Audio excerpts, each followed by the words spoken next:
So in Pali, um, this is really one of the ways that it's reflected is through this awareness of impermanence or anicca, that everything that arises passes away.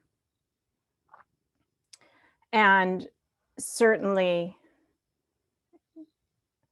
death is the most dramatic evidence of arising and passing away, but far from the only one.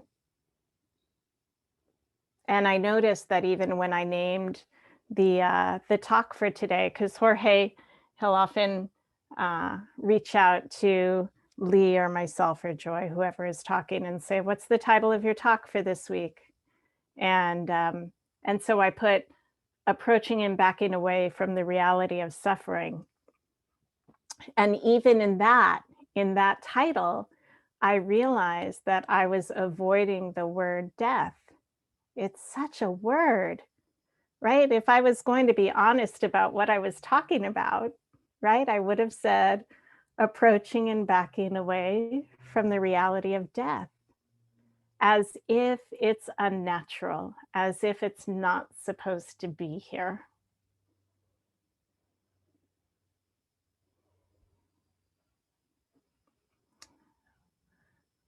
When the Buddha, he grew up in this very enchanted castle life, except that it wasn't enchanting for him. And when he made that decision to leave and go out into the world, the three beings that he came into contact with is a beautiful example of suffering and how we are living and dying at the same time.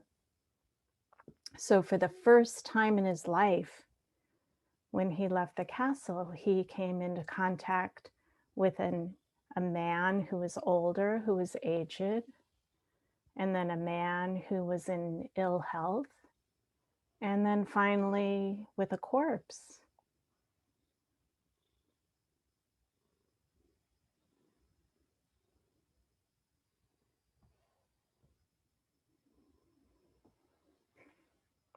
When I was reading about the First Noble Truth and about our trying to avoid suffering, our clinging to life, to any moment, I hold this story of my dad very closely. It's such a dramatic example to me of clinging.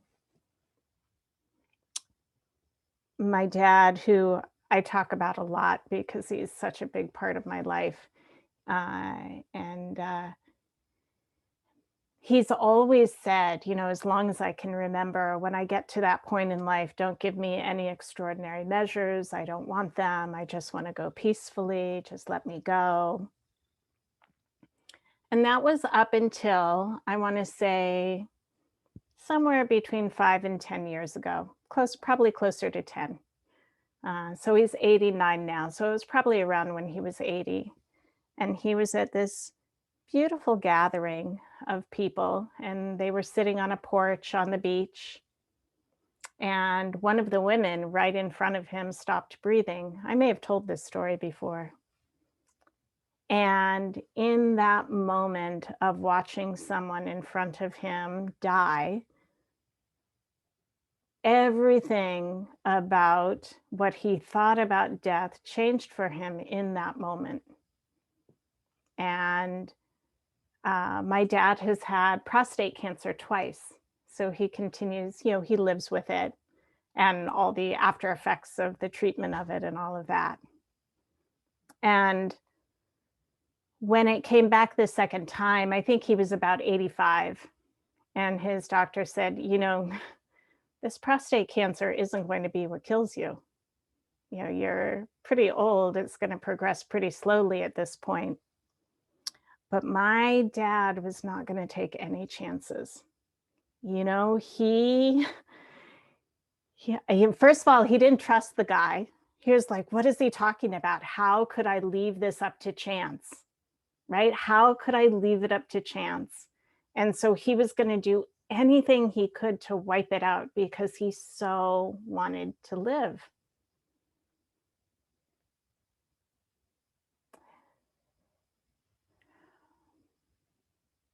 And, who am I to judge his clinging, his wanting to live so much? And yet, um, there is so much of my own suffering in watching him suffer, right? Have you ever had that where I just want him out of his pain, right? And so that's where it becomes more about me than him, which is kind of warped, but real, right?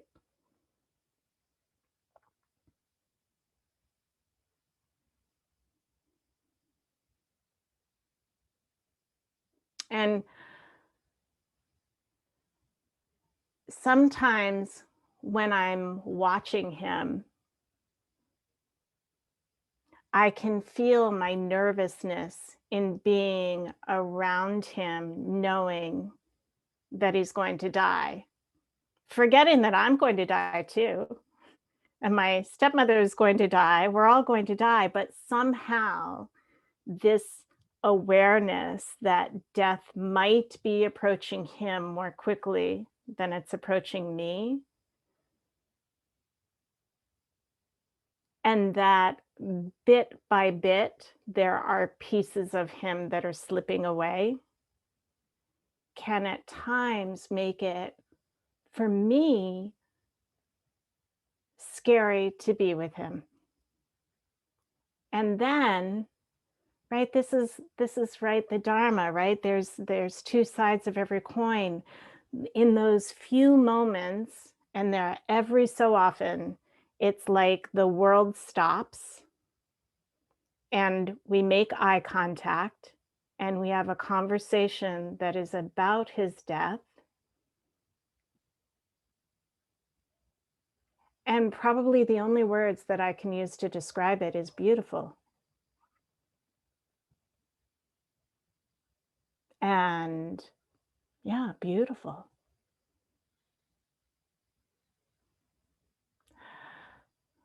I remember when my mother was dying, my mother had Alzheimer's, she had cancer, she was an alcoholic. It was not very pretty.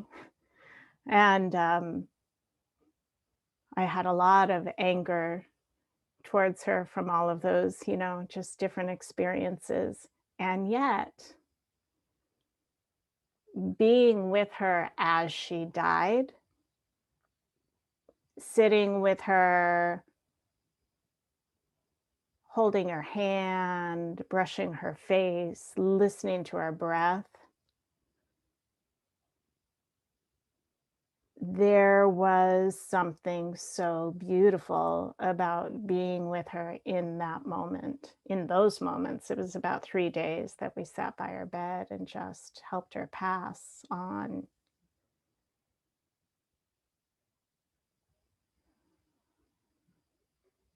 So this awareness, this experience of there is suffering,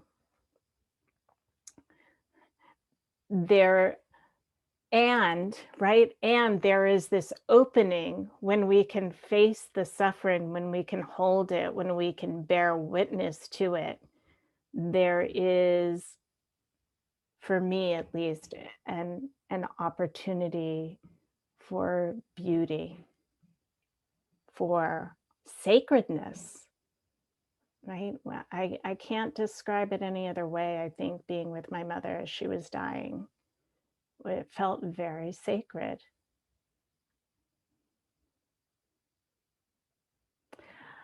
There is a Buddhist nun. She studied all different traditions, and in her later life, Lee, you'll appreciate this. She taught the jhanas. That was her specialty. Um, so she started out, I think she started out in the Zen tradition, but she made her way to the Theravada tradition by the end of her life. And this is what she says of dukkha, of unsatisfactoriness. She says the best way to look at dukkha is with gratitude, that it is happening in order to teach us some very important lesson. It's useless to want dukkha to go away. It is impermanent and it will go away anyway. But if we don't learn the lesson that it's trying to teach us, it will come back in exactly the same manner. If we learn one particular lesson, dukkha will return in a different form until we see it for what it is, namely universal existence, nothing else. None of us has a monopoly on dukkha. None of us is picked out to have a particular dukkha. It just is.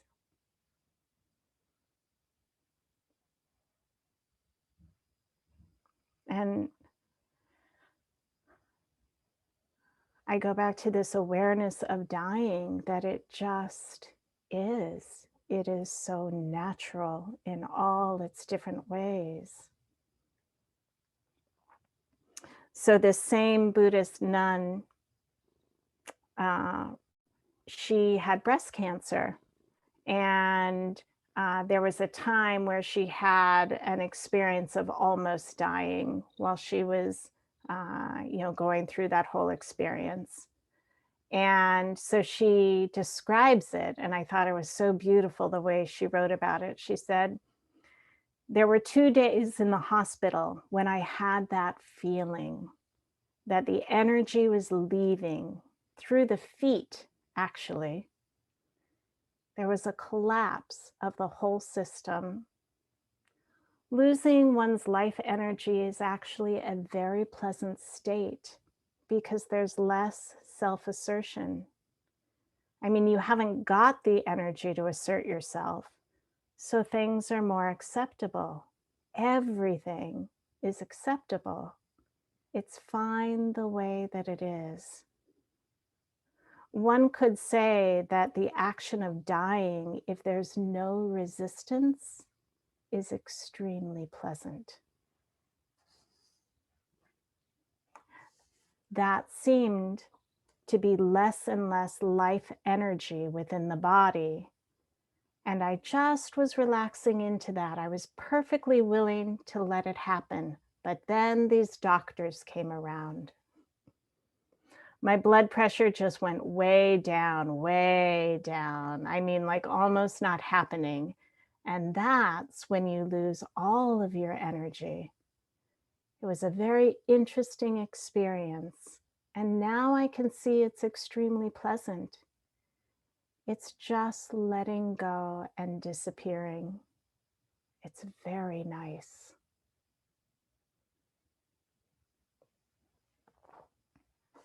And yet, we cling. We cling to life. We cling to things as if they will make us happy.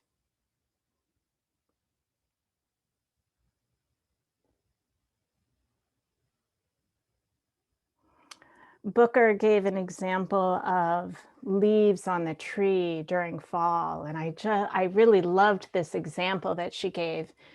It made me think about that burst of energy that comes right, for some people or animals, right before death.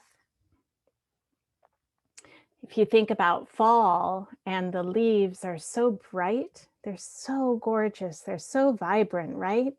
And in that moment of vibrancy, just as they are emitting all of that color, they're also in the midst of dying. They're getting ready to drop off the trees. And then they fall on the ground, and we can pick one of them up and bring them into our house. And over a number of days, we can see that the leaf goes from moist to crinkly, from vibrant color to barely any color, to very brittle. And it reminds me of my step-grandmother when she was dying from cancer. She just was not having any of it, but it wasn't a fighting. It was like the leaves on the trees. It's almost like what this Buddhist nun was saying, kind of this letting go and accepting it. Like my step grandmother, she wasn't fighting, she wasn't clinging to life, but she was living even as she was dying. I think it was like one day before she, her last day on this earth, she was having people visiting her. She was sitting up in the chair, and you would never know. Um, and it was just this beautiful nature of just being with whatever was happening, being so open and accepting. And I think about that with the leaves on the trees.